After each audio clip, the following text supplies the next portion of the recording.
Hi friends, hello, welcome to our channel. Good morning friends. అందరూ ఏం చేస్తున్నారు, ఎలా ఉన్నారు? కామెంట్ సెక్షన్లో కామెంట్ చేయడం మాత్రం మర్చిపోవద్దు.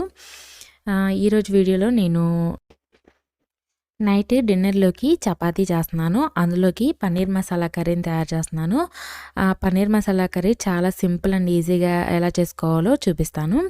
అదే కాకుండా ఇక్కడ నేను ఇంట్లో చేసిన పన్నీర్తోనే పన్నీర్ మసాలా కర్రీ చేస్తున్నాను. ఇంట్లోనే పన్నీర్ని ఈజీగా ఎలా చేసుకోవాలో చూడండి. ఇలా పాలని ఒక గిన్నెలో పెట్టుకొని మరిగించుకోవాలి. మేగడ అనేది కట్టకుండా స్పూన్తో తిప్పుకుంటూ ఉండాలి. పాలు బాగా మరిగిన తర్వాత ఒక స్పూన్ నిమ్మరసంలో ఒక 2 స్పూన్లు వాటర్ కలిపేసి ఇలా పాలలో వేసి గరిటెతో తిప్పుకుంటూ ఉండాలి. స్టవ్ ఆఫ్ చేసిన తర్వాత మాత్రమే నిమ్మరసం వేసుకోవాలి. ఇలా తిప్పుకుంటూ ఉంటే నిదానంగా పాలు అనేవి విరిగిపోతాయి. పాలు విరగట్లేదు అని మళ్ళీ స్టవ్ అసలు ఆన్ చేయకూడదు. ఎందుకంటే అలా ఆన్ చేస్తే పన్నీర్ అనేది సాఫ్ట్గా రాదు, చాలా గట్టిగా ఉంటుంది. సాఫ్ట్గా రావాలంటే ఇలా కొంచెం లేట్ అయినా సరే ఇలా తిప్పుకుంటూ ఉంటే పాలు అనేవి అవి విరుగుతాయి. ఈ నిమ్మరసం ప్లేస్లో మీరు వెనిగర్ అయినా వేసుకోవచ్చు. మీ దగ్గర ఉంటే వెనిగర్ వేసినా కానీ పాలు త్వరగా విరిగిపోతాయి. ఈ పన్నీర్ కర్రీ ఎప్పుడు చేసుకోవాలన్నా సరే నేను బయట చాలా తక్కువ తెప్పిస్తాను. ఎక్కువగా నేను ఇంట్లోనే ప్రిపేర్ చేస్తాను. ఈ బయట తెచ్చుకునే పన్నీర్ కన్నా కూడా ఇంట్లో ఇలా ఒకసారి ట్రై చేసి చూడండి. చాలా అంటే చాలా టేస్టీగా ఫ్రెష్గా బాగుంటుంది. ఇక్కడ పాలు అనేవి విరిగిపోయినాయి. పాలు విరిగిపోయిన తర్వాత ఇలా కింద ఒక గిన్నె పెట్టుకొని స్ట్రైనర్లోకి వడపోసుకోవాలి. అప్పుడు ఆ వాటర్ అంతా కిందకి దిగి ఈ స్ట్రైనర్లో పన్నీర్ మిగులుతుంది. ఈ పన్నీర్ని ఇప్పుడు మంచి వాటర్తో ఒక 2-3 సార్లు కడుక్కోవాలి.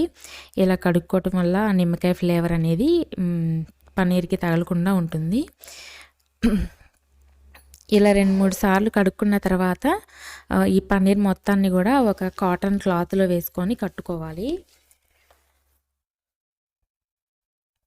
కాటన్ క్లాత్లో వేసుకొని మూట కట్టేసిన తర్వాత దీన్ని ఏదైనా కిటికీకి కానీ దేనికన్నా వేలాడదీస్తే ఆ వాటర్ అంతా కూడా పోయి పన్నీర్ గట్టిగా అవుతుంది. అలా కాకుండా పన్నీర్ అనేది కొంచెం క్యూబ్స్ లాగా కట్ చేసుకోవడానికి షేప్ రావాలంటే ఇలా క్లాత్లో వేసి మూట కట్టుకొని హోల్స్ ఉన్న ప్లేట్ మీద ఈ పన్నీర్ని పెట్టేసి దానిపైన ఒక మూత పెట్టి దానిపైన వెయిట్ పెడితే రౌండ్ షేప్లో వస్తుంది. అప్పుడు పన్నీర్ని మనం చిన్న చిన్న క్యూబ్స్లా కట్ చేసుకోవడానికి కూడా బాగుంటుంది. ఇదిగోండి ఇక్కడ వీడియోలో చూపిస్తున్నాను కదా, అలా కిందేమో హోల్స్ ఉన్న ప్లేట్ పెట్టుకోవాలి. ఆ పైన పన్నీర్ కట్టిన క్లాత్ పెట్టుకొని దానిపైన ఒక మూత పెట్టుకొని పైన ఇలా వెయిట్ ఒకటి పెట్టుకోవాలి.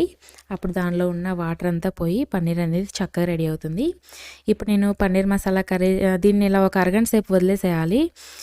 అరగంట తర్వాత తీసుకుని పన్నీర్ని కట్ చేసుకోవచ్చు. దానిలో వాటర్ అంతా పోతుంది అప్పటికి.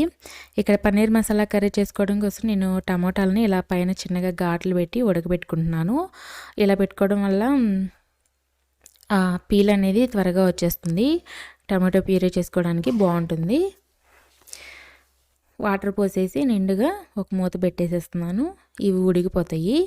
ఆ తర్వాత నేను ఆనియన్స్ని ఫైన్గా చాప్ చేసుకోవాలి. దానికోసం నేను ఇంకా ఆనియన్స్ని ఇక్కడ మీడియం సైజులో కట్ చేసుకొని చాపర్ ఉంది కదా నా దగ్గర, ఆ చాపర్లో వేసి చాప్ చేసుకుంటాను. దానిలో అయితే చాలా సన్నగా బాగా అన్నీ ఒకే సైజులో పర్ఫెక్ట్గా వస్తాయి అన్నమాట.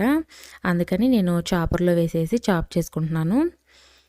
ఈ చాపర్ వచ్చేసి నేను అమెజాన్లో తీసుకున్నాను. ఇది చాలా అంటే చాలా యూజ్ అవుతుంది ఇలా ఫైన్ చాపింగ్ చేసుకోవడం కోసం.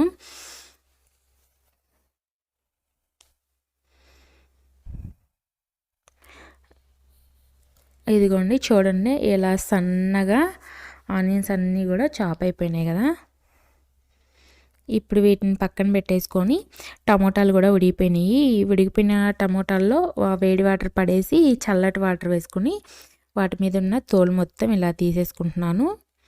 ఆ తర్వాత దానిపైన బుడుపు ఉంటుంది కదా, అది కూడా కట్ చేసేసి ఈ చాపర్లోనే వేసుకుంటున్నాను. ఎందుకంటే ఆ రోజు నైట్ కరెంట్ అనేది లేదు, చాలాసేపు చూసాను రాలేదు. అందుకని ఇంకా ఇన్వర్టర్ మీద మిక్సీ అనేది ఆన్ అవ్వదు. అందుకని ఈ చాపర్లోనే వేసి నేను చాప్ చేసుకుంటున్నాను. బాగానే చాప్ అయింది, కానీ విత్తనాలు అనేవి నలగలేదు. మిక్సీ జార్లో అయితే మొత్తం చక్కగా పేస్ట్ లాగా వస్తుంది కదా, ఇక్కడ మాత్రం అలా రాలేదు. విత్తనాలుగానే ఉంది. కరెంట్ లేదు కదా, ఏం చేస్తాం, అందుకని ఇందులోనే వేసి చాప్ చేసుకున్నాను టమాటో ప్యూరీ. ఇది కూడా అయిపోయిన తర్వాత దీన్ని పక్కన పెట్టేసి నేను ఇంకా ఇప్పుడు పన్నీర్ మసాలా కర్రీని చేస్తున్నాను. చాలా simple and easy recipe. Skip చేయకుండా చూడండి, మీకు బాగా అర్థమవుతుంది. ఏం లేదు, ఒక ప్యాన్ తీసుకొని అందులో ఒక 2 స్పూన్ల వరకు ఆయిల్ వేసుకోవాలి. అక్కడ ఆయిల్ కాగేలోపు ఇక్కడ పన్నీర్ని చూపిస్తున్నాను మీకు. పన్నీర్ అనేది క్లాత్ ఉప్పు తీసేసి పన్నీర్ని తీసేసుకొని చిన్న చిన్న క్యూబ్స్ లాగా కట్ చేసుకోవడమే. పన్నీర్ చూసారు కదా, చాలా సాఫ్ట్గా వచ్చింది.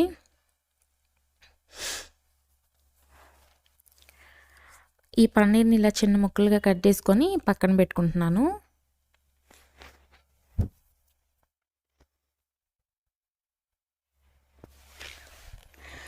ఇవి పక్కన పెట్టుకున్న తర్వాత ఇక్కడ ఆయిల్ అనేది హీట్ అయిపోయింది. ఇందులో ఒక 2 లవంగాలు అలాగే కొంచెం దాల్చిన చెక్క వేసాను.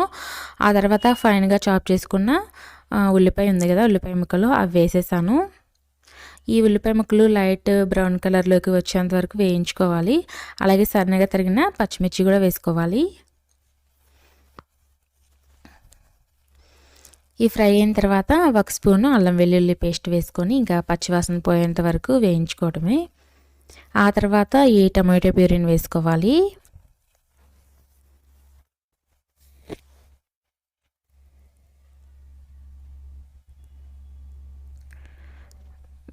టమాటో ప్యూరీలోనే కొంచెం పసుపు అలాగే కొద్దిగా కారం కొంచెం ధనియాల పొడి వేసుకొని టమాటా అనేది మగ్గేంత వరకు మూత పెట్టుకొని ఒక 5-6 నిమిషాలు ఉడికించుకోవాలి.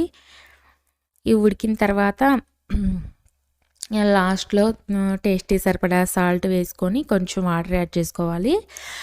లాస్ట్లో ఇంకా ఒక 10 మినిట్స్లో ఆఫ్ చేస్తా ఉండగా 5 to 10 మినిట్స్లో ఆఫ్ చేస్తా ఉండగా పన్నీర్ని వేసుకోవాలి. లేదంటే పన్నీర్ ఎక్కువసేపు ఉడికితే గట్టిగా అయిపోతుంది. అందుకని ఒక 5 మినిట్స్లో ఆఫ్ చేస్తామనే టైంలో ఇంకా పన్నీర్ని వేసుకోవాలి. సాల్ట్ అనేది నేను ఇంతవరకు అసలు వేయలేదు, ఇప్పుడే వేస్తున్నాను. ఇక్కడే టేస్ట్కి సరిపడా సాల్ట్ వేసుకున్నాను. ఆయిల్ అనేది పైకి తేలేంత వరకు ఉడికిన తర్వాత లాస్ట్లో కొంచెం ఫ్రెష్ క్రీమ్ ఉంటే క్రీమ్ యాడ్ చేసుకోవచ్చు. నా దగ్గర అయితే క్రీమ్ లేదు కాబట్టి నేను క్రీమ్ అనేది యాడ్ చేయట్లేదు. ఇంకా ఆఫ్ చేసుకునే ముందు కొద్దిగా కస్తూరి మేతి వేసుకొని స్టవ్ ఆఫ్ చేసుకుంటున్నాను. ఇంతే, చాలా సింపుల్ అండ్ ఈజీ. చాలా అంటే చాలా టేస్టీగా వచ్చింది. మీలో ఎవరికైనా తెలియకపోతే ట్రై చేయండి. ఇక్కడ నేను కొంచెం గరం మసాలా కూడా యాడ్ చేశాను. ఈ పన్నీర్ మసాలా కర్రీ చేసుకోవడానికి ముందే నేను చపాతీ పిండి అనేది కలిపి పెట్టుకున్నాను. చపాతీలు కూడా చేసి పక్కన పెట్టేసుకున్నాను. ఇంకా చపాతీలు కూడా కాల్ చేసుకొని పన్నీర్ మసాలా కర్రీ వేసుకొని తినేసేయడమే. చూసారు కదా, ఇలా ఈ స్టేజ్లో ఉన్నప్పుడు స్టవ్ ఆఫ్ చేసుకుంటే పన్నీర్ మసాలా కర్రీ రెడీ అయిపోతుంది. చపాతీలన్నీ కాల్చేసి నేను పక్కనే ఉన్న హాట్ బాక్స్లో పెట్టేసుకున్నాను, వేడిగా ఉంటాయని. ఇదే మా నైట్ డిన్నర్కి ఈరోజు చపాతీ అలాగే పన్నీర్ మసాలా కర్రీ. ఈ రెసిపీని మీరు కూడా ట్రై చేయండి. చాలా సింపుల్ అండ్ ఈజీ, చాలా టేస్టీగా కూడా ఉంటుంది. ఈ వీడియో మీకు నచ్చితే కనుక లైక్ చేయడం మాత్రం అస్సలు మర్చిపోవద్దు. అలాగే మన ఛానల్లో వీడియోస్ చాలామంది చూస్తున్నారు కానీ సబ్స్క్రైబ్ చేసుకోవట్లేదు. ప్లీజ్ సబ్స్క్రైబ్ చేసుకొని చూడండి, నాకు కూడా కొంచెం ఎనర్జీగా ఉంటుంది మీ సపోర్ట్ ఉంటే. అలాగే ఇలాంటి మరిన్ని వీడియోస్ నేను మీకు చాలా పోస్ట్ చేస్తాను. మన ఛానల్ని చూస్తూనే ఉండండి. ఇన్స్టాలో కూడా నన్ను ఫాలో అవ్వండి. నా ఇన్స్టా లింక్ అనేది నేను డిస్క్రిప్షన్లో ఇస్తాను, తప్పకుండా లింక్ని చెక్ చేయండి. రేపు మరో మంచి వీడియోతో మీ ముందుంటాను. అంతవరకు బాయ్.